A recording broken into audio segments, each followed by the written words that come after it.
Le contrat de mariage par Honoré de Balzac. 1835, La comédie humaine, étude de mœurs. Premier livre, Scènes de la vie privée. Tome 3, troisième volume de l'édition Furne 1842. Dédié à G. Rossini. Monsieur de Manerville, le père, était un bon gentilhomme normand, bien connu du maréchal de Richelieu, qui lui fit épouser une des plus riches héritières de Bordeaux, dans le temps où le vieux duc y alla trôner en sa qualité de gouverneur de Guyenne. Le Normand vendit les terres qu'il possédait en Bessin et se fit gascon, séduit par la beauté du château de Lanstrac, délicieux séjour qui appartenait à sa femme. Dans les derniers jours du règne de Louis XV, il acheta la charge de major des gardes de la Porte et vécut jusqu'en 1813, après avoir fort heureusement traversé la Révolution. Voici comment. Il alla, vers la fin de l'année 1790, à la Martinique, où sa femme avait des intérêts, et confia la gestion de ses biens de Gascogne à un honnête clerc de notaire, appelé Mathias, qui donnait alors dans les idées nouvelles. À son retour, le comte de Manerville trouva ses propriétés intactes et profitablement gérées. Ce savoir-faire était un fruit produit par la greffe du Gascon sur le Normand. Madame de Manerville mourut en 1810. Instruit de l'importance des intérêts par les dissipations de sa jeunesse et, comme beaucoup de vieillards, leur accordant plus de place qu'ils n'en ont dans la vie, Monsieur de Manerville devint progressivement économe, avare et ladre. Sans songer que l'avarice des pères prépare la prodigalité des enfants, il ne donna presque rien à son fils, encore que ce fût un fils unique. Paul de Manerville, revenu vers la fin de l'année 1810 du collège de Vendôme, resta sous la domination paternelle pendant 3 années. La tyrannie que fit peser sur son héritier un vieillard de 79 ans influa nécessairement sur un cœur et sur un caractère qui n'était pas formé. Sans manquer de ce courage physique qui semble être dans l'air de la Gascogne, Paul n'osa lutter contre son père et perdit cette faculté de résistance qui engendre le courage moral. Ses sentiments comprimés allèrent au fond de son cœur, où il les garda longtemps sans les exprimer. Puis, plus tard, quand il les sentit en désaccord avec les maximes du monde, il put bien penser et mal agir. Il se serait battu pour un mot, et tremblait à l'idée de renvoyer un domestique, car sa timidité s'exerçait dans les combats qui demandent une volonté constante. Capable de grandes choses pour fuir la persécution, il ne l'aurait ni prévenu par une opposition systématique, ni affronté par un déploiement continu de ses forces. Lâche en pensée, hardi en action, il conserva longtemps cette candeur secrète qui rend l'homme la victime et la dupe volontaire de choses contre lesquelles certaines âmes hésitent à s'insurger, aimant mieux les souffrir que de s'en plaindre. Il était emprisonné dans le vieil hôtel de son père, car il n'avait pas assez d'argent pour frayer avec les jeunes gens de la ville. Il enviait leurs plaisirs sans pouvoir les partager. Le vieux gentilhomme le menait chaque soir dans une vieille voiture traînée par de vieux chevaux mal attelés, accompagné de ces vieux laquais mal habillés, dans une société royaliste composée des débris de la noblesse parlementaire et de la noblesse d'épée. Réunis depuis la Révolution pour résister à l'influence impériale, ces deux noblesses s'étaient transformées en une aristocratie territoriale. Écrasé par les hautes et mouvantes fortunes des villes maritimes, ce faubourg Saint-Germain de Bordeaux répondait par son dédain au faste qu'étalaient alors le commerce, les administrations et les militaires. Trop jeune pour comprendre les distinctions sociales et les nécessités cachées sous l'apparente vanité qu'elles créent, Paul s'ennuyait au milieu de ces antiquités, sans savoir que plus tard ses relations de jeunesse lui assureraient cette prééminence aristocratique que la France aimera toujours. Il trouvait de légères compensations à la maussaderie de ses soirées dans quelques exercices qui plaisent aux jeunes gens, car son père les lui imposait. Pour le vieux gentilhomme, savoir manier les armes, être excellent cavalier, jouer à la paume, acquérir de bonnes manières, enfin, la frivole instruction des seigneurs d'autrefois, constituait un jeune homme accompli.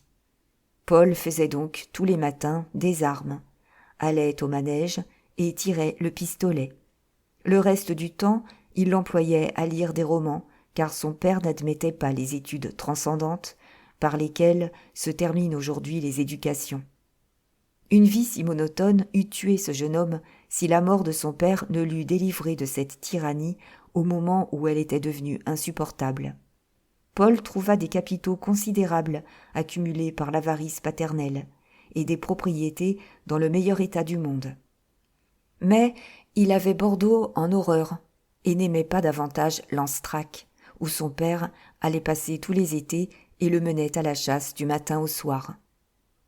Dès que les affaires de la succession furent terminées, le jeune héritier, avide de jouissances, acheta des rentes avec ses capitaux, laissa la gestion de ses domaines au vieux Mathias, le notaire de son père, et passa 6 années loin de Bordeaux. Attaché d'ambassade à Naples, d'abord, il alla plus tard comme secrétaire à Madrid, à Londres, et fit ainsi le tour de l'Europe. Après avoir connu le monde, après s'être dégrisé de beaucoup d'illusions, après avoir dissipé les capitaux liquides que son père avait amassés, il vint un moment où, pour continuer son train de vie, Paul dut prendre les revenus territoriaux que son notaire lui avait accumulés. En ce moment critique, saisi par une de ses idées prétendues sages, il voulut quitter Paris, revenir à Bordeaux, diriger ses affaires, mener une vie de gentilhomme à Lanstrac, améliorer ses terres, se marier et arriver un jour à la députation. Paul était comte. La noblesse redevenait une valeur matrimoniale. Il pouvait et devait faire un bon mariage. Si beaucoup de femmes désirent épouser un titre, beaucoup plus encore veulent un homme à qui l'entente de la vie soit familière. Or, Paul avait acquis pour une somme de 700 000 francs, mangée en 6 ans, cette charge qui ne se vend pas et qui vaut mieux qu'une charge d'agent de change, qui exige aussi de longues études, un stage, des examens, des connaissances, des amis, des ennemis, une certaine élégance de taille, certaines manières, un nom facile et gracieux à prononcer. Une charge qui d'ailleurs rapporte des bonnes fortunes, des duels, des paris perdus aux courses, des déceptions, des ennuis, des travaux et force plaisirs indigestes. Il était enfin un homme élégant. Malgré ses folles dépenses, il n'avait pu devenir un homme à la mode. Dans la burlesque armée des gens du monde, l'homme à la mode représente le maréchal de France. L'homme élégant équivaut à un lieutenant général. Paul jouissait de sa petite réputation d'élégance et savait la soutenir. Ses gens avaient une excellente tenue, ses équipages étaient cités, ses soupers avaient quelque succès. Enfin, sa garçonnière était comptée parmi les 7 ou 8 dont le faste égalait celui des meilleures maisons de Paris. Mais il n'avait fait le malheur d'aucune femme. Mais il jouait sans perdre. Mais il avait du bonheur sans éclat. Mais il avait trop de probité pour tromper qui que ce fût, même une fille. Mais il ne laissait pas traîner ses billets doux et n'avait pas un coffre aux lettres d'amour dans lequel ses amis pussent puiser en attendant qu'il eût fini de mettre son col ou de se faire la barbe.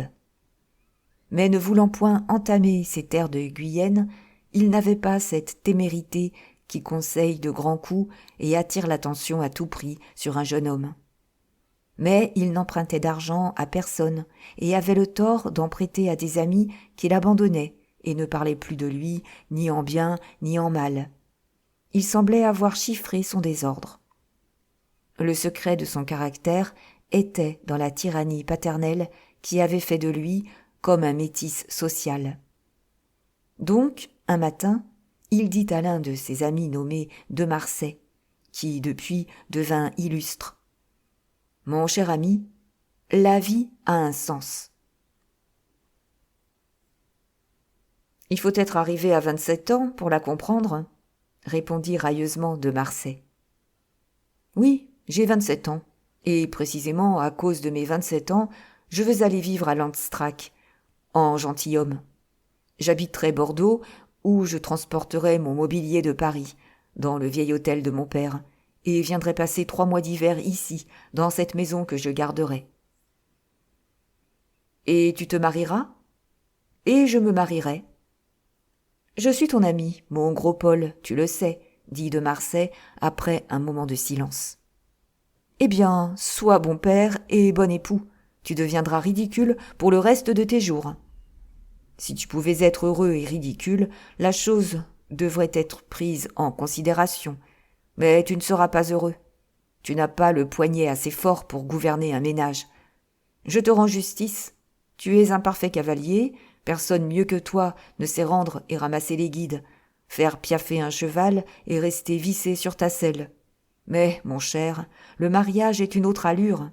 Je te vois d'ici, mené grand train par une madame la comtesse de Manerville, allant contre ton gré plus souvent au galop qu'au trot, et bientôt désarçonné.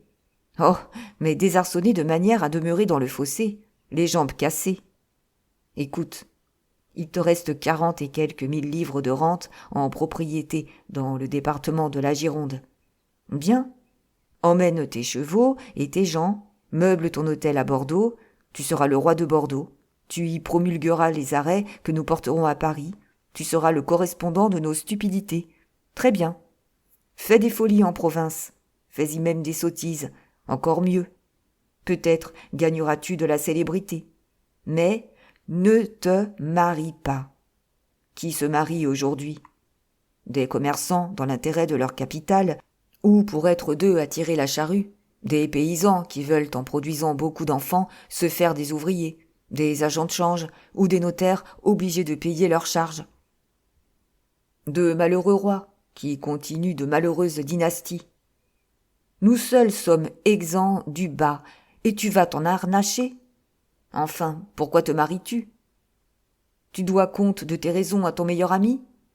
D'abord, quand tu épouserais une héritière aussi riche que toi, 80 000 livres de rente pour deux ne sont pas la même chose que 40 000 livres de rente pour un, parce qu'on se trouve bientôt 3 et 4, s'il nous arrive un enfant.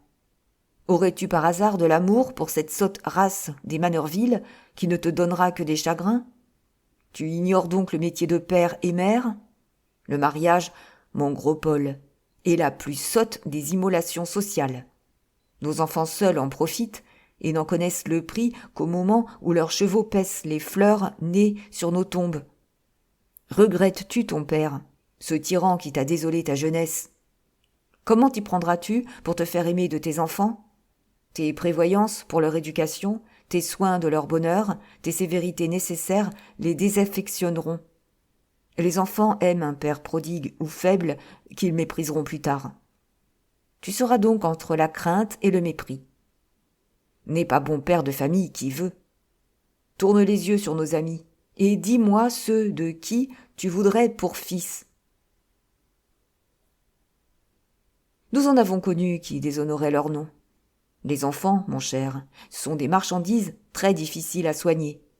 Les tiens seront des anges, soit. As-tu jamais sondé l'abîme qui sépare la vie du garçon de la vie de l'homme marié ? Écoute, garçon, tu peux te dire, je n'aurai que telle somme de ridicule. Le public ne pensera de moi que ce que je lui permettrai de penser. Marié, tu tombes dans l'infini du ridicule. Garçon, tu te fais ton bonheur. Tu en prends aujourd'hui, tu t'en passes demain. Marié, tu le prends comme il est, et, le jour où tu en veux, tu t'en passes. Marié, tu deviens ganache, tu calcules des dots, tu parles de morale publique et religieuse, tu trouves les jeunes gens immoraux, dangereux. Enfin, tu deviendras un académicien social. Tu me fais pitié. Le vieux garçon dont l'héritage est attendu, qui se défend à son dernier soupir contre une vieille garde à laquelle il demande vainement à boire, est un béat en comparaison de l'homme marié. Je ne te parle pas de tout ce qui peut advenir de tracassant, d'ennuyant, d'impatientant, de tyrannisant, de contrariant, de gênant, d'idiotisant, de narcotique et de paralytique dans le combat de deux êtres toujours en présence, liés à jamais, et qui se sont attrapés tous deux en croyant se convenir. Non, ce serait recommencer la satire de Boileau. Nous la savons par cœur. Je te pardonnerais ta pensée ridicule si tu me promettais de te marier en grand seigneur, d'instituer un majorat avec ta fortune, de profiter de la lune de miel pour avoir 2 enfants légitimes, de donner à ta femme une maison complète distincte de la tienne, de ne vous rencontrer que dans le monde et de ne jamais revenir de voyage sans te faire annoncer par un courrier. 200 000 livres de rente suffisent à cette existence, et tes antécédents te permettent de la créer au moyen d'une riche Anglaise affamée d'un titre. Ah, cette vie aristocratique me semble vraiment française, la seule grande, la seule qui nous obtienne le respect, l'amitié d'une femme, la seule qui nous distingue de la masse actuelle, enfin la seule pour laquelle un jeune homme puisse quitter la vie de garçon. Ainsi posé, le comte de Manerville conseille son époque, se met au-dessus de tout et ne peut plus être que ministre ou ambassadeur. Le ridicule ne l'atteindra jamais. Il a conquis les avantages sociaux du mariage et garde les privilèges du garçon. Mais, mon bon ami, je ne suis pas de Marsay. Je suis tout bonnement, comme tu me fais l'honneur de le dire toi-même, Paul de Manerville, bon père et bon époux, député du centre et peut-être pair de France, destiné excessivement médiocre. Mais je suis modeste, je me résigne. Et ta femme, dit l'impitoyable de Marsay, se résignera-t-elle ? Ma femme, mon cher, fera ce que je voudrais. Ah, mon pauvre ami, tu en es encore là ? Adieu, Paul. Dès aujourd'hui, je te refuse mon estime. Encore un mot, car je ne saurais souscrire froidement à ton abdication. Vois donc où gît la force de notre position. Un garçon n'eût-il que 6 000 livres de rente, ne lui resta-t-il pour toute fortune que sa réputation d'élégance, que le souvenir de ses succès ? Eh bien, cette ombre fantastique comporte d'énormes valeurs. La vie offre encore des chances à ce garçon déteint. Oui, ses prétentions peuvent tout embrasser. Mais le mariage, Paul, c'est le... Tu n'iras pas plus loin, social. Marié, tu ne pourras plus être que ce que tu seras, à moins que ta femme ne daigne s'occuper de toi. Mais, dit Paul, tu m'écrases toujours sous des théories exceptionnelles. Je suis là de vivre pour les autres, d'avoir des chevaux pour les montrer, de tout faire en vue du quand dira-t-on, de me ruiner pour éviter que des nièces écrient « Tiens, Paul a toujours la même voiture. » Où en est-il de sa fortune ? Il la mange ? Il joue à la bourse ? Non, il est millionnaire. Madame une telle est folle de lui. Il a fait venir d'Angleterre un attelage qui, certes, est le plus beau de Paris. On a remarqué à Longchamp les calèches à 4 chevaux de messieurs de Marsay et de Manerville. Elles étaient parfaitement attelées. Enfin, 1000 niaiseries avec lesquelles une masse d'imbéciles nous conduit. Je commence à voir que cette vie où l'on roule au lieu de marcher nous use et nous vieillit. Crois-moi, mon cher Henri, j'admire ta puissance, mais sans l'envier. Tu sais tout juger, tu peux agir et penser en homme d'État, te placer au-dessus des lois générales, des idées reçues, des préjugés admis, des convenances adoptées. Enfin, tu perçois les bénéfices d'une situation dans laquelle je n'aurais, moi, que des malheurs. Tes déductions froides, systématiques, réelles peut-être, sont aux yeux de la masse d'épouvantables immoralités. Moi, j'appartiens à la masse. Je dois jouer le jeu selon les règles de la société dans laquelle je suis forcé de vivre. En te mettant au sommet des choses humaines, sur ces pics de glace, tu trouves encore des sentiments. Mais moi, j'y gèlerai. La vie de ce plus grand nombre auquel j'appartiens bourgeoisement se compose d'émotions dont j'ai maintenant besoin. Souvent un homme à bonne fortune, coquette avec 10 femmes, et n'en a pas une seule. Puis, Quelle que soit sa force, son habileté, son usage du monde, il survient des crises où il se trouve comme écrasé entre deux portes. Moi, j'aime l'échange constant et doux de la vie. Je veux cette bonne existence où vous trouvez toujours une femme près de vous. « C'est un peu leste, le mariage !» s'écria de Marsay. Paul ne se décontenança pas et dit en continuant. « Ris, si tu veux. Moi, je me sentirai l'homme le plus heureux du monde quand mon valet de chambre entrera me disant « Madame attend monsieur pour déjeuner », quand je pourrai, le soir en rentrant, trouver un cœur. « Toujours trop leste, Paul. Tu n'es pas encore assez moral pour te marier. » Un cœur à qui confier mes affaires et dire mes secrets. Je veux vivre assez intimement avec une créature pour que notre affection ne dépende pas d'un oui ou d'un non, d'une situation où le plus joli homme cause des désillusionnements à l'amour. Enfin, j'ai le courage nécessaire pour devenir, comme tu le dis, bon père et bon époux. Je me sens propre aux joies de la famille, et veux me mettre dans les conditions exigées par la société pour avoir une femme, des enfants. Tu me fais l'effet d'un panier de mouches à miel. Marche, tu seras une dupe toute ta vie. Ah, tu veux te marier pour avoir une femme. En d'autres termes, tu veux résoudre heureusement à ton profit le plus difficile des problèmes que présentent aujourd'hui les mœurs bourgeoises créées par la Révolution française. Et tu commenceras par une vie d'isolement.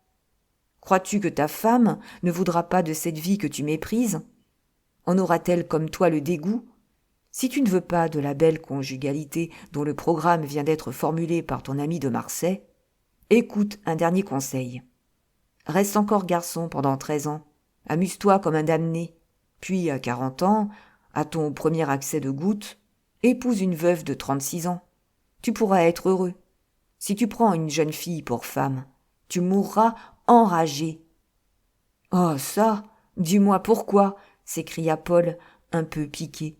« Mon cher, » répondit de Marsay, « la satire de Boileau contre les femmes est une suite de banalités poétisées. Pourquoi les femmes n'auraient-elles pas des défauts ? Pourquoi les déshériter de l'avoir le plus clair de la nature humaine ? Aussi, selon moi, le problème du mariage n'est-il plus là où se critique l'ami ? Crois-tu donc qu'il en soit du mariage comme de l'amour, et qu'il suffise à un mari d'être homme pour être aimé ? Tu vas donc dans les boudoirs pour n'en rapporter que d'heureux souvenirs ? Tout dans notre vie de garçon prépare une fatale erreur à l'homme marié qui n'est pas un profond observateur du cœur humain. Dans les heureux jours de sa jeunesse, un homme, par la bizarrerie de nos mœurs, donne toujours le bonheur. Il triomphe de femmes toutes séduites qui obéissent à des désirs.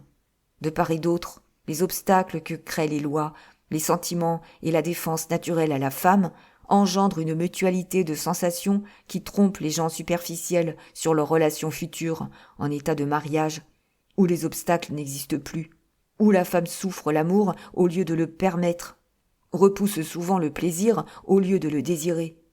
Là, pour nous, la vie change d'aspect. Le garçon libre et sans soin, toujours agresseur, n'a rien à craindre d'un insuccès. En état de mariage, un échec est irréparable.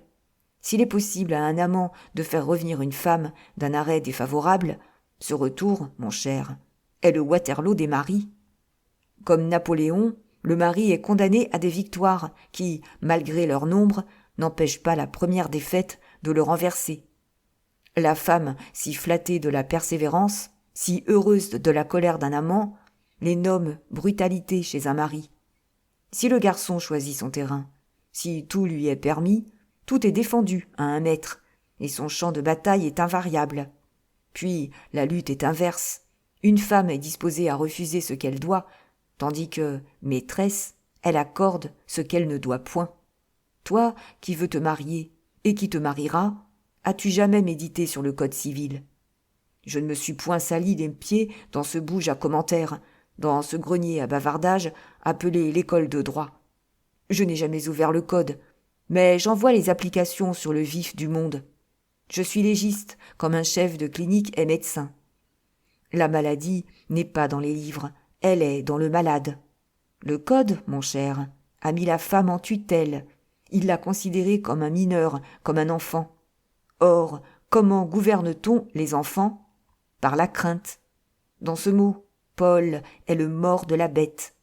Tâte-toi le pouls. Vois si tu peux te déguiser en tyran, toi, si doux, si bon ami, si confiant, toi de qui j'ai ri d'abord et que j'aime assez aujourd'hui pour te livrer ma science. Oui, ceci procède d'une science que déjà les Allemands ont nommée anthropologie. Ah, si je n'avais pas résolu la vie par le plaisir, si je n'avais pas une profonde antipathie pour ceux qui pensent au lieu d'agir, si je ne méprisais pas les niais assez stupides pour croire à la vie d'un livre, quand les sables des déserts africains sont composés des cendres de je ne sais combien de Londres, de Venise, de Paris, de Rome inconnue, pulvérisée, j'écrirais un livre sur les mariages modernes, sur l'influence du système chrétien. Enfin, je mettrais un lampion sur ce tas de pierres aiguës parmi lesquelles se couchent les sectateurs du multiplicamini social.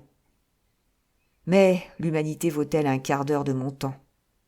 Puis, le seul emploi raisonnable de l'encre n'est-il pas de piper les cœurs par des lettres d'amour ? Eh, nous amèneras-tu la comtesse de Manerville ? Peut-être, dit Paul. Nous resterons amis, dit de Marsay. Si, répondit Paul. Sois tranquille, nous serons polis avec toi, comme la Maison Rouge avec les Anglais à Fontenoy.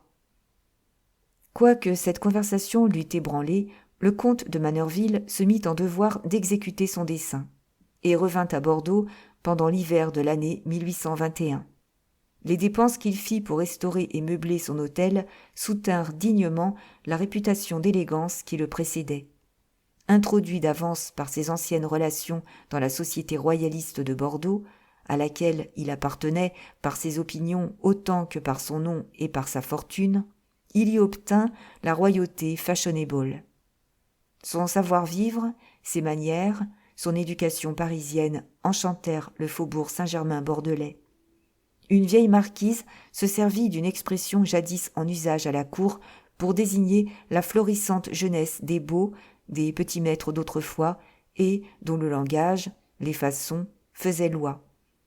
Elle dit de lui qu'il était la fleur des pois. La société libérale ramassa le mot, en fit un surnom, pris par elle en moquerie, et par les royalistes en bonne part. Paul de Manerville acquitta glorieusement les obligations que lui imposait son surnom. Il lui advint ce qui arrive aux acteurs médiocres.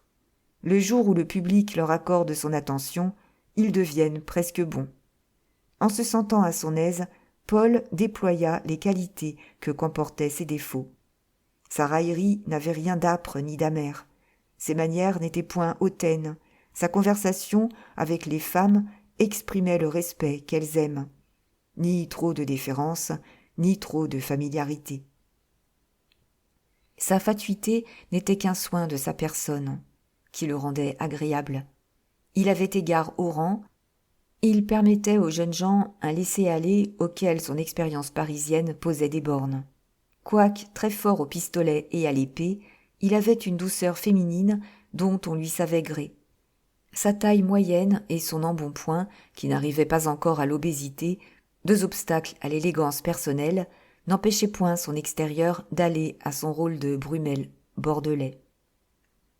Un teint blanc, rehaussé par la coloration de la santé, de belles mains, un joli pied, des yeux bleus à longs cils, des cheveux noirs, des mouvements gracieux, une voix de poitrine qui se tenait toujours au médium et vibrait dans le cœur, tout en lui s'harmoniait avec son surnom.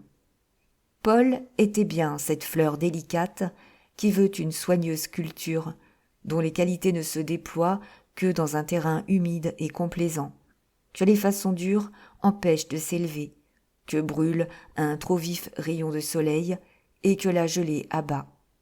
Il était un de ces hommes faits pour recevoir le bonheur plus que pour le donner, qui tiennent beaucoup de la femme, qui veulent être devinés, encouragés, enfin pour lesquels l'amour conjugal doit avoir quelque chose de providentiel. Si ce caractère crée des difficultés dans la vie intime, il est gracieux et plein d'attrait pour le monde. Aussi Paul eut-il de grands succès dans le cercle étroit de la province, où son esprit, tout en demi-teinte, devait être mieux apprécié qu'à Paris. L'arrangement de son hôtel et la restauration du château de Lanstrac, où il introduisit le luxe et le confort anglais, absorbèrent les capitaux que depuis 6 ans lui plaçait son notaire. Strictement réduit à ses 40 et quelques mille livres de rente, il crut être sage en ordonnant sa maison de manière à ne rien dépenser au-delà. Quand il eut officiellement promené ses équipages, traité les jeunes gens les plus distingués de la ville, fait des parties de chasse avec eux dans son château restauré, Paul comprit que la vie de province n'allait pas sans le mariage. Trop jeune encore pour employer son temps aux occupations avaricieuses ou s'intéresser aux améliorations spéculatrices dans lesquelles les gens de province finissent par s'engager, et que nécessite l'établissement de leurs enfants, il éprouva bientôt le besoin des changeantes distractions dont l'habitude devient la vie d'un Parisien. Un nom à conserver, des héritiers auxquels il transmettrait ses biens, les relations que lui créerait une maison où pourraient se réunir les principales familles du pays, l'ennui des liaisons irrégulières ne furent pas cependant des raisons déterminantes. Dès son arrivée à Bordeaux, il s'était secrètement épris de la reine de Bordeaux, la célèbre Mademoiselle Évangélista. Vers le commencement du siècle, un riche Espagnol, ayant nom Évangélista, vint s'établir à Bordeaux, où ses recommandations autant que sa fortune l'avaient fait recevoir dans les salons nobles. Sa femme contribua beaucoup à le maintenir en bonne odeur au milieu de cette aristocratie qui ne l'avait peut-être si facilement adopté que pour piquer la société du second ordre. Créole et semblable aux femmes servies par des esclaves, Madame Évangélista, qui d'ailleurs appartenait au Casa Real, illustre famille de la monarchie espagnole, vivait en grande dame, ignorait la valeur de l'argent et ne réprimait aucune de ses fantaisies, même les plus dispendieuses, en les trouvant toujours satisfaites par un homme amoureux qui lui cachait généreusement les rouages de la finance. Heureux de la voir se plaire à Bordeaux, où ses affaires l'obligeaient de séjourner, l'Espagnol y fit l'acquisition d'un hôtel, tint maison, reçut avec grandeur et donna des preuves du meilleur goût en toutes choses. Aussi, de 1800 à 1812, ne fut-il question dans Bordeaux que de monsieur et de madame Évangélista. L'Espagnol mourut en 1813, laissant sa femme veuve à 32 ans, avec une immense fortune et la plus jolie fille du monde, une enfant de 11 ans, qui promettait d'être, et qui fut, une personne accomplie. Quelque habile que fût madame Évangélista, la Restauration altéra sa position. Le parti royaliste s'épura, quelques familles quittèrent Bordeaux. Quoique la tête et la main de son mari manquassent à la direction de ses affaires, pour lesquelles elle eut l'insouciance de la créole et l'inaptitude de la petite maîtresse, elle ne voulut rien changer à sa manière de vivre. Au moment où Paul prenait la résolution de revenir dans sa patrie, mademoiselle Nathalie Évangélista était une personne remarquablement belle et, en apparence, le plus riche parti de Bordeaux, où l'on ignorait la progressive diminution des capitaux de sa mère, qui, pour prolonger son règne, avait dissipé des sommes énormes. Des fêtes brillantes et la continuation d'un train royal entretenaient le public dans la croyance où il était des richesses de la maison Évangélista. Nathalie atteignit à sa 19e année, et nulle proposition de mariage n'était parvenue à l'oreille de sa mère. Habituée à satisfaire ses caprices de jeune fille, mademoiselle Évangélista portait des cachemires, avait des bijoux et vivait au milieu d'un luxe qui effrayait les spéculateurs dans un pays et à une époque où les enfants calculent aussi bien que leurs parents. Ce mot fatal, « il n'y a qu'un prince qui puisse épouser mademoiselle Évangélista », circulait dans les salons et dans les coteries. Les mères de famille, les douairières qui avaient des petites filles à établir, les jeunes personnes jalouses de Nathalie, dont la constante élégance et la tyrannique beauté les importunaient, envenimaient soigneusement cette opinion par des propos perfides. Quand elles entendaient un épouseur disant avec une admiration extatique à l'arrivée de Nathalie dans un bal.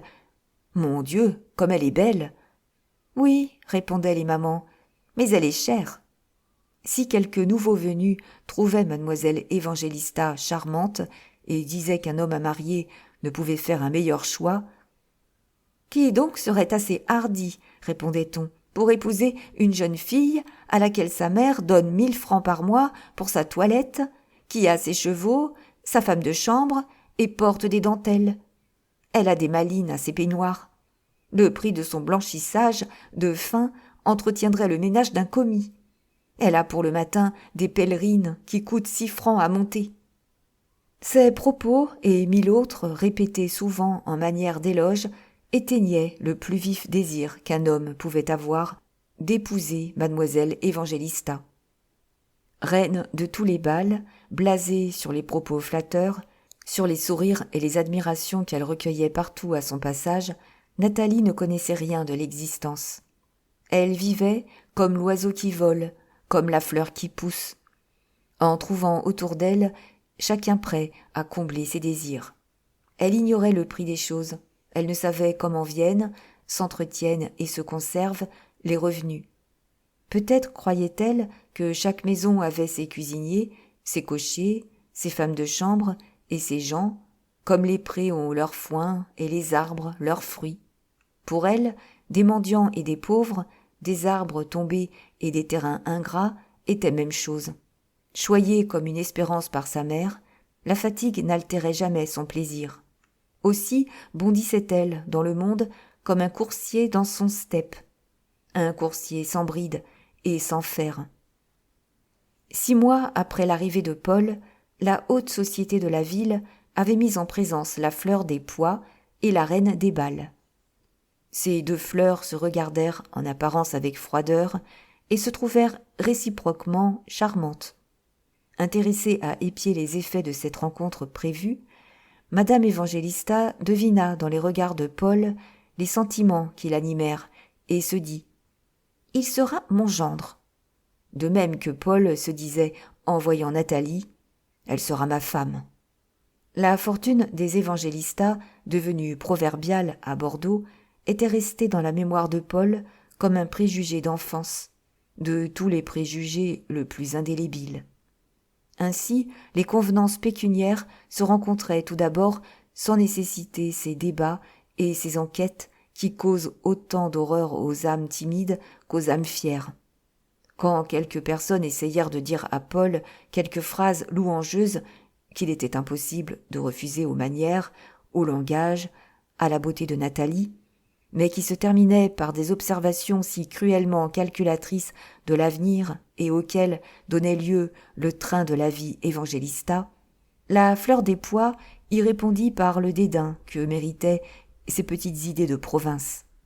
Cette façon de penser, bientôt connue, fit taire les propos, car il donnait le ton aux idées, au langage, aussi bien qu'aux manières et aux choses. Il avait importé le développement de la personnalité britannique et ses barrières glaciales, la raillerie byronienne, les accusations contre la vie, le mépris des liens sacrés, l'argenterie et la plaisanterie anglaise, la dépréciation des usages et des vieilles choses de la province, le cigare, le vernis, le poney, les gants jaunes et le galop. Il arriva donc pour Paul le contraire de ce qui s'était fait jusqu'alors. Ni jeune fille, ni douairière ne tenta de le décourager. Madame Évangélista commença par lui donner plusieurs fois à dîner en cérémonie. La fleur des pois pouvait-elle manquer à des fêtes où venaient les jeunes gens les plus distingués de la ville ? Malgré la froideur que Paul affectait, et qui ne trompait ni la mère ni la fille, il s'engageait à petits pas dans la voie du mariage. Quand Manerville passait en Tilbury ou montait sur son beau cheval à la promenade, quelques jeunes gens s'arrêtaient, et il les entendait se disant « Voilà un homme heureux. Il est riche, il est joli garçon, et il va, dit-on, épouser mademoiselle Évangélista. Il y a des gens pour qui le monde semble avoir été fait. » Quand il se rencontrait avec la calèche de madame Évangélista, il était fier de la distinction particulière que la mère et la fille mettaient dans le salut qui lui était adressé. Si Paul n'avait pas été secrètement épris de mademoiselle Évangélista, certes le monde l'aurait marié malgré lui. Le monde, qui n'est cause d'aucun bien, est complice de beaucoup de malheurs. Puis, quand il voit éclore le mal qu'il a couvé maternellement, il le renie et s'en venge. La haute société de Bordeaux, attribuant 1 million de dot à mademoiselle Évangélista, la donnait à Paul sans attendre le consentement des parties, comme cela se fait souvent. Leur fortune se convenait aussi bien que leur personne. Paul avait l'habitude du luxe et de l'élégance au milieu de laquelle vivait Nathalie. Il venait de disposer pour lui-même son hôtel, comme personne à Bordeaux n'aurait disposé de maison pour loger Nathalie. Un homme habitué aux dépenses de Paris et aux fantaisies des Parisiennes pouvait seul éviter les malheurs pécuniaires qu'entraînait un mariage avec cette créature déjà aussi créole, aussi grande dame que l'était sa mère. Là où des Bordelais amoureux de mademoiselle Évangélista se seraient ruinés, le comte de Manerville saurait, disait-on, éviter tout désastre. C'était donc un mariage fait. Les personnes de la haute société royaliste, quand la question de ce mariage se traitait devant elles, disaient à Paul des phrases engageantes qui flattaient sa vanité. « Chacun vous donne ici mademoiselle Évangélista. Si vous l'épousez, vous ferez bien. Vous ne trouveriez jamais nulle part, même à Paris, une si belle personne. Elle est élégante, gracieuse, et tient au Casa Réal par sa mère. Vous ferez le plus charmant couple du monde. Vous avez les mêmes goûts, la même entente de la vie. Vous aurez la plus agréable maison de Bordeaux. Votre femme n'a que son bonnet de nuit à apporter chez vous. Dans une semblable affaire, une maison montée vaut une dot. Vous êtes bien heureux, aussi, de rencontrer une belle-mère comme madame Évangélista. Femme d'esprit, insinuante, cette femme-là vous sera d'un grand secours au milieu de la vie politique à laquelle vous devez aspirer. Elle a d'ailleurs sacrifié tout à sa fille, qu'elle adore, et Nathalie sera sans doute une bonne femme, car elle aime bien sa mère. Puis il faut faire une fin. Tout cela est bel et bon, répondait Paul, qui, malgré son amour, voulait garder son libre arbitre. Mais il faut faire une fin heureuse. Paul vint bientôt chez madame Évangélista. Conduit par son besoin d'employer les heures vides, plus difficiles à passer pour lui que pour tout autre. Là seulement respirait cette grandeur, ce luxe dont il avait l'habitude. À 40 ans, madame Évangélista était belle, d'une beauté semblable à celle de ces magnifiques couchers de soleil qui couronnent en été les journées sans nuages.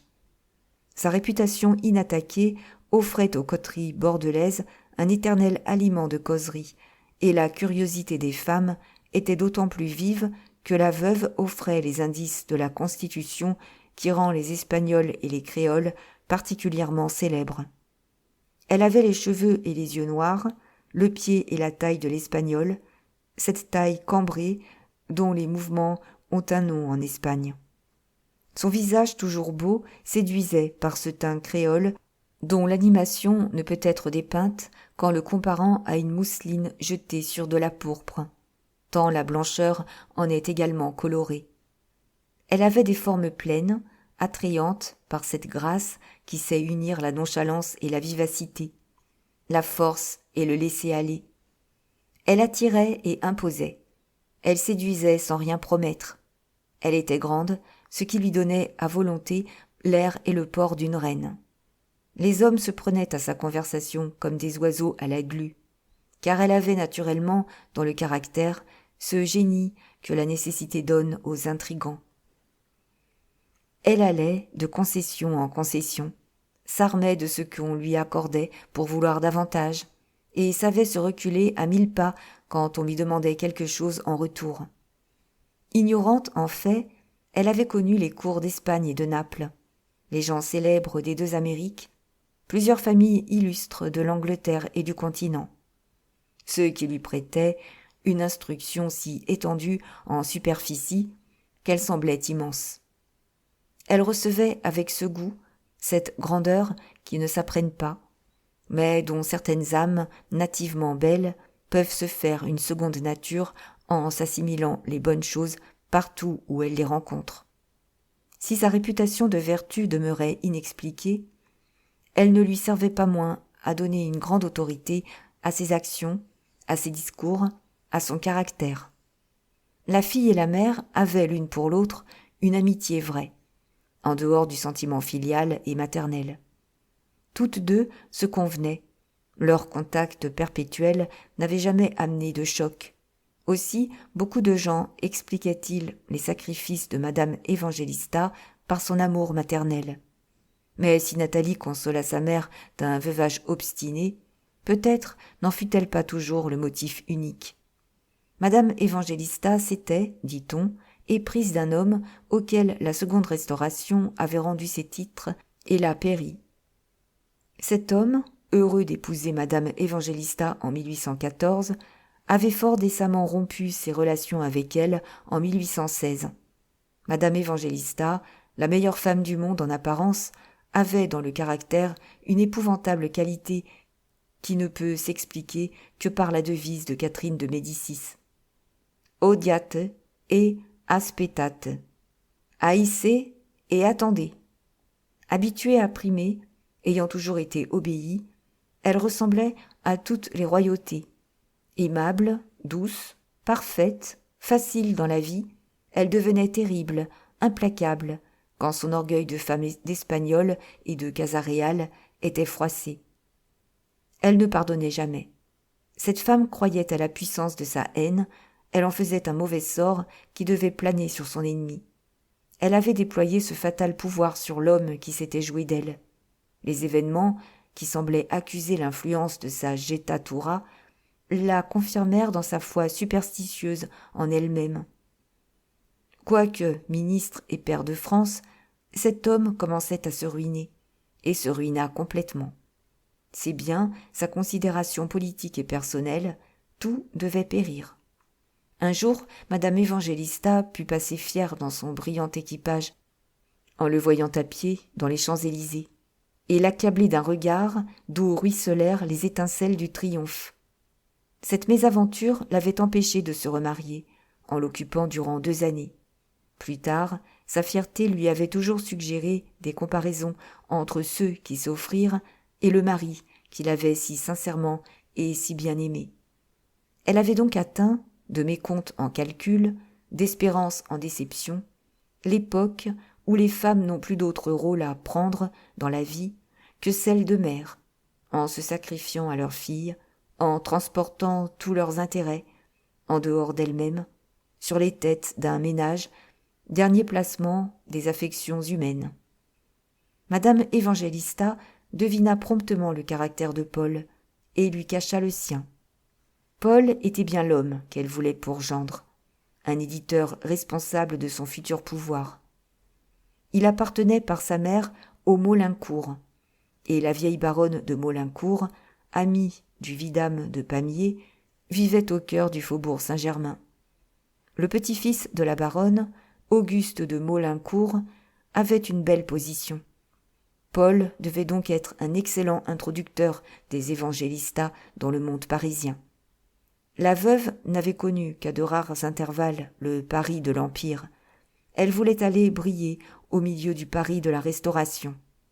Là seulement étaient les éléments d'une fortune politique, la seule à laquelle les femmes du monde puissent décemment coopérer.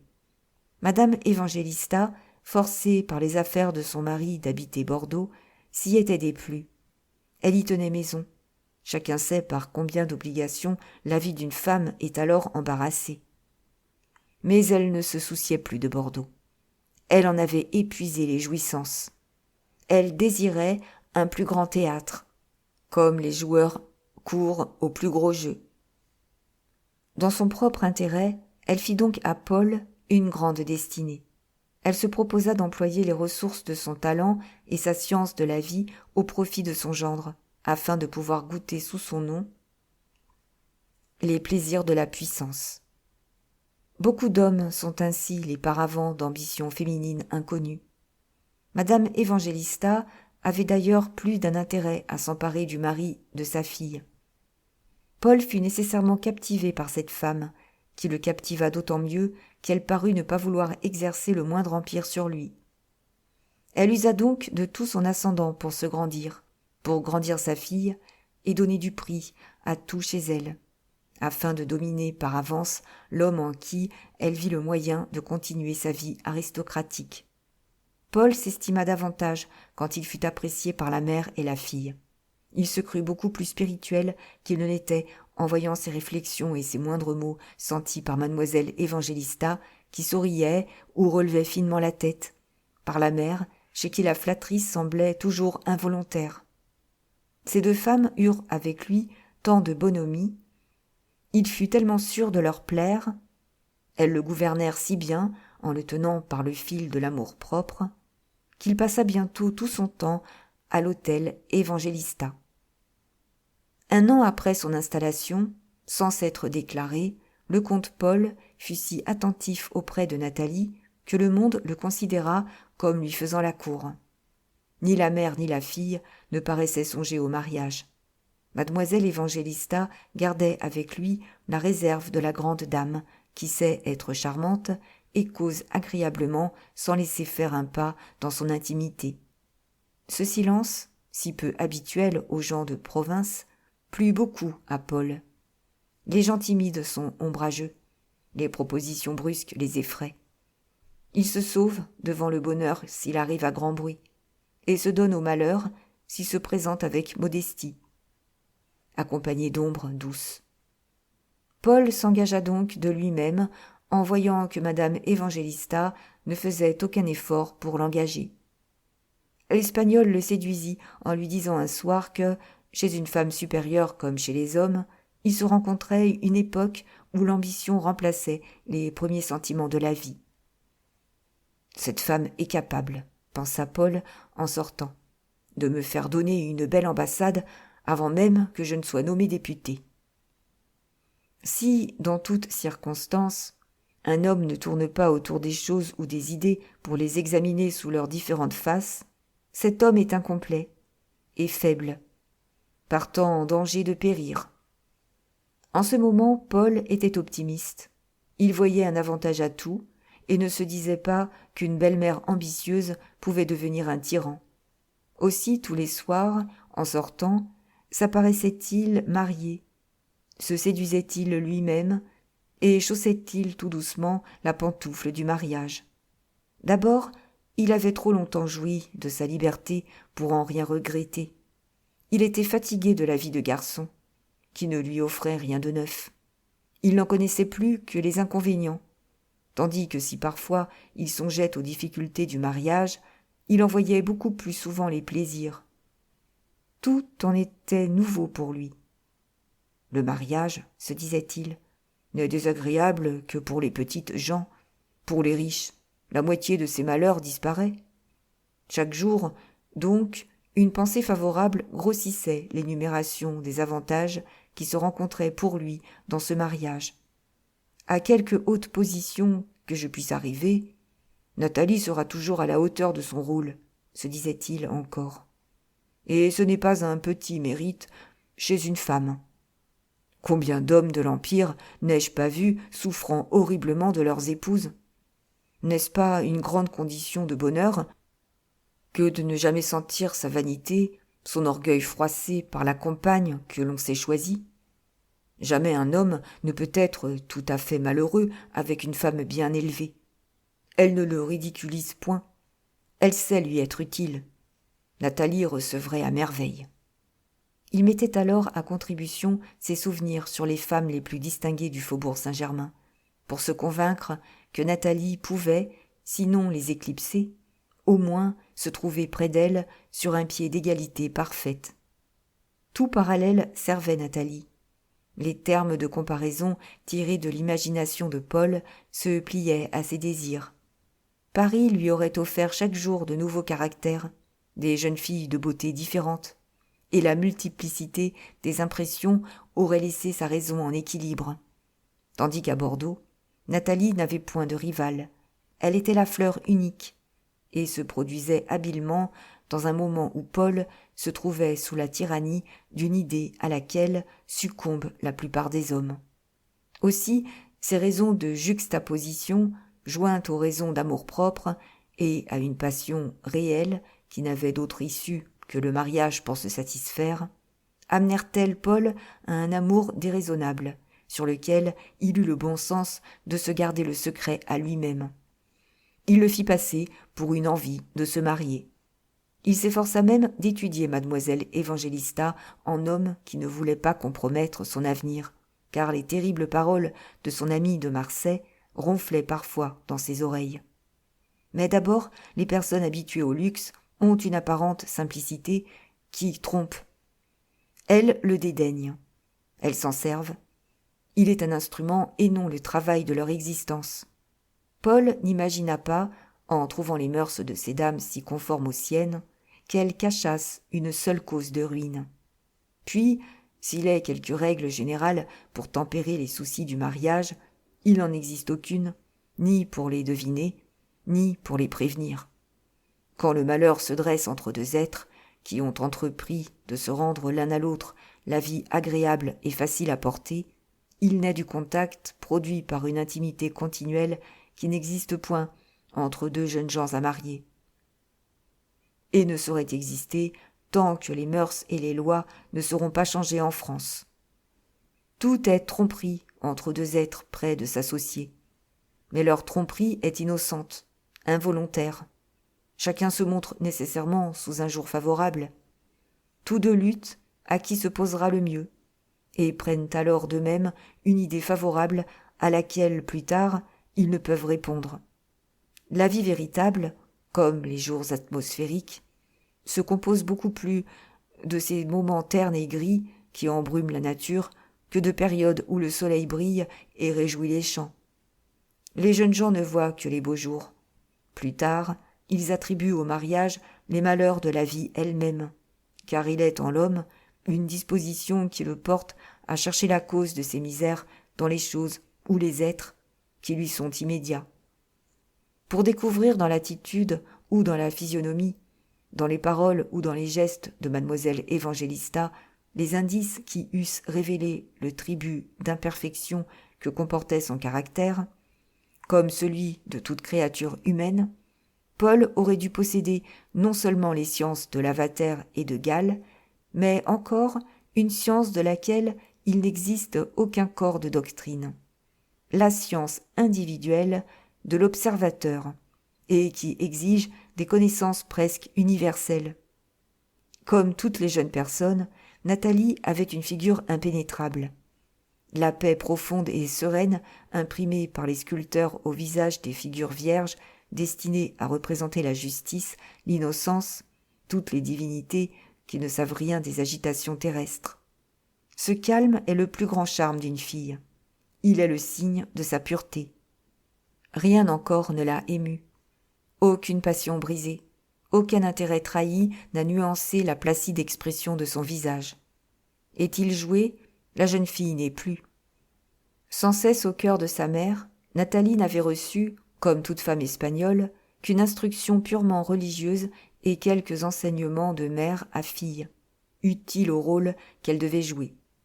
Le calme de son visage était donc naturel, mais il formait un voile dans lequel la femme était enveloppée, comme le papillon l'est dans sa larve. Néanmoins, un homme habile à manier le scalpel de l'analyse eût surpris chez Nathalie quelques révélations des difficultés que son caractère devait offrir quand elle serait aux prises avec la vie conjugale ou sociale. Sa beauté vraiment merveilleuse venait d'une excessive régularité de traits en harmonie avec les proportions de la tête et du corps. Cette perfection est de mauvais augure pour l'esprit. On trouve peu d'exceptions à cette règle. Toute nature supérieure a dans la forme de légères imperfections qui deviennent d'irrésistibles attraits, des points lumineux où brillent les sentiments opposés, où s'arrêtent les regards. Une parfaite harmonie annonce la froideur des organisations mixtes. Nathalie avait la taille ronde, signe de force, mais indice immanquable d'une volonté qui souvent arrive à l'entêtement chez les personnes dont l'esprit n'est ni vif ni étendu.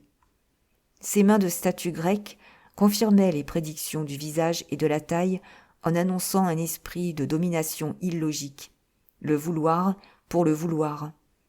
Ses sourcils se rejoignaient, et selon les observateurs, ce trait indique une pente à la jalousie. La jalousie des personnes supérieures devient émulation.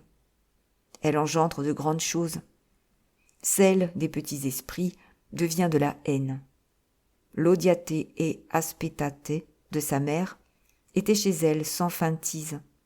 Ses yeux noirs en apparence, mais en réalité d'un brun orangé, contrastaient avec ses cheveux dont le blond fauve, si prisé des Romains, se nomme auburn en Angleterre, et qui sont presque toujours ceux de l'enfant né de deux personnes à chevelure noire, comme l'était celle de monsieur et de madame Evangelista.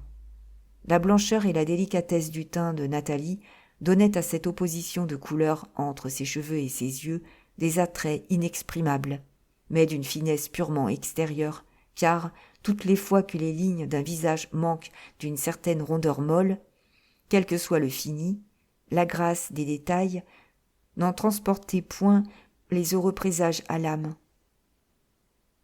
Ces roses d'une jeunesse trompeuse s'effeuillent, et vous êtes surpris, après quelques années, de voir la sécheresse, la dureté, là où vous admiriez l'élégance des qualités nobles.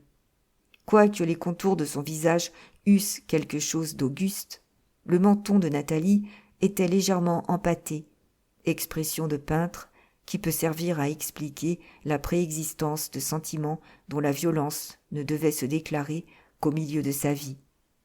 Sa bouche, un peu rentrée, exprimait une fierté rouge en harmonie avec sa main, son menton, ses sourcils et sa belle taille. Enfin, dernier diagnostic qui seul aurait déterminé le jugement d'un connaisseur, la voix pure de Nathalie, cette voix si séduisante, avait des tons métalliques. Quelque doucement manié que fût ce cuivre, malgré la grâce avec laquelle les sons couraient dans les spirales du corps, cet organe annonçait le caractère du duc d'Albe de qui descendaient collatéralement les casas réales. Ces indices supposaient des passions violentes sans tendresse, des dévouements brusques, des haines irréconciliables, de l'esprit sans intelligence et l'envie de dominer, naturelle aux personnes qui se sentent inférieures à leurs prétentions. Ces défauts, nés du tempérament et de la constitution, compensés peut-être par les qualités d'un sang généreux, étaient ensevelis chez Nathalie comme l'or dans la mine, et ne devaient en sortir que sous les durs traitements et par les chocs auxquels les caractères sont soumis dans le monde. En ce moment, la grâce et la fraîcheur de la jeunesse, la distinction de ses manières, sa sainte ignorance, la gentillesse de la jeune fille, coloraient ses traits d'un vernis délicat qui trompait nécessairement les gens superficiels. Puis sa mère lui avait de bonne heure communiqué ce babil agréable qui joue la supériorité, qui répond aux objections par la plaisanterie, et séduit par une gracieuse volubilité sous laquelle une femme cache le tuf de son esprit, comme la nature déguise les terrains ingrats sous le luxe des plantes éphémères. Enfin, Nathalie avait le charme des enfants gâtés qui n'ont point connu la souffrance. Elle entraînait par sa franchise et n'avait point cet air solennel que les mères imposent à leurs filles en leur traçant un programme de façon et de langage ridicule au moment de les marier. Elle était rieuse et vraie, comme la jeune fille qui ne sait rien du mariage, n'en attend que des plaisirs, n'y prévoit aucun malheur et croit y acquérir le droit de toujours faire ses volontés. Comment Paul, qui aimait comme on aime, quand le désir augmente l'amour, aurait-il reconnu dans une fille de ce caractère et dont la beauté l'éblouissait, la femme, telle qu'elle devait être à 30 ans, alors que certains observateurs eussent pu se tromper aux apparences? Si le bonheur était difficile à trouver dans un mariage avec cette jeune fille, il n'était pas impossible. À travers ses défauts en germe brillaient quelques belles qualités. Sous la main d'un maître habile, il n'est pas de qualité qui, bien développée, n'étouffe les débuts, surtout chez une jeune fille qui aime. Mais pour rendre ductile une femme si peu malléable, ce poignet de fer dont parlait de Marsay à Paul était nécessaire. Le dandy parisien avait raison. La crainte, inspirée par l'amour, est un instrument infaillible pour manier l'esprit d'une femme. Qui aime, craint, et qui craint est plus près de l'affection que de la haine. Paul aurait-il le sang-froid, le jugement, la fermeté qu'exigeait cette lutte qu'un mari habile ne doit pas laisser soupçonner à sa femme? Puis, Nathalie aimait-elle Paul? Semblable à la plupart des jeunes personnes, Nathalie prenait pour de l'amour les premiers mouvements de l'instinct et le plaisir que lui causait l'extérieur de Paul, sans rien savoir ni des choses du mariage, ni des choses du ménage. Pour elle, le comte de Manerville, l'apprenti diplomate auquel les cours de l'Europe étaient connus, l'un des jeunes gens élégants de Paris, ne pouvait pas être un homme ordinaire, sans force morale, à la fois timide et courageux, énergique peut-être au milieu de l'adversité, mais sans défense contre les ennuis qui gâtent le bonheur. Aurait-elle plus tard assez de tact pour distinguer les belles qualités de Paul au milieu de ses légers défauts? Ne grossirait-elle pas les uns et n'oublierait-elle pas les autres, selon la coutume des jeunes femmes qui ne savent rien de la vie? Il est un âge où la femme pardonne des vices à qui lui évite des contrariétés, et où elle prend les contrariétés pour des malheurs. Quelle force conciliatrice, quelle expérience maintiendrait, éclairerait ce jeune ménage? Paul et sa femme ne croiraient-ils pas s'aimer quand ils n'en seraient encore qu'à ces petites simagrées caressantes que les jeunes femmes se permettent au commencement d'une vie à deux, à ces compliments que les maris font au retour du bal, quand ils ont encore les grâces du désir? Dans cette situation, Paul ne se prêterait-il pas à la tyrannie de sa femme au lieu d'établir son empire? Paul saurait-il dire non? Tout était péril pour un homme faible, là où l'homme le plus fort aurait peut-être encore couru des risques.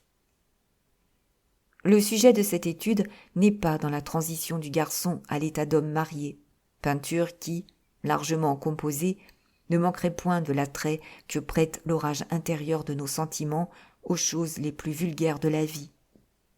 Les événements et les idées qui amenèrent le mariage de Paul avec mademoiselle Évangélista sont une introduction à l'œuvre, uniquement destinée à retracer la grande comédie qui précède toute vie conjugale. Jusqu'ici, cette scène a été négligée par les auteurs dramatiques, quoiqu'elle offre des ressources neuves à leur verve. Cette scène, qui domina l'avenir de Paul et que madame Évangélista voyait venir avec terreur, est la discussion à laquelle donnent lieu les contrats de mariage dans toutes les familles, nobles ou bourgeoises, car les passions humaines sont aussi vigoureusement agitées par de petits que par de grands intérêts.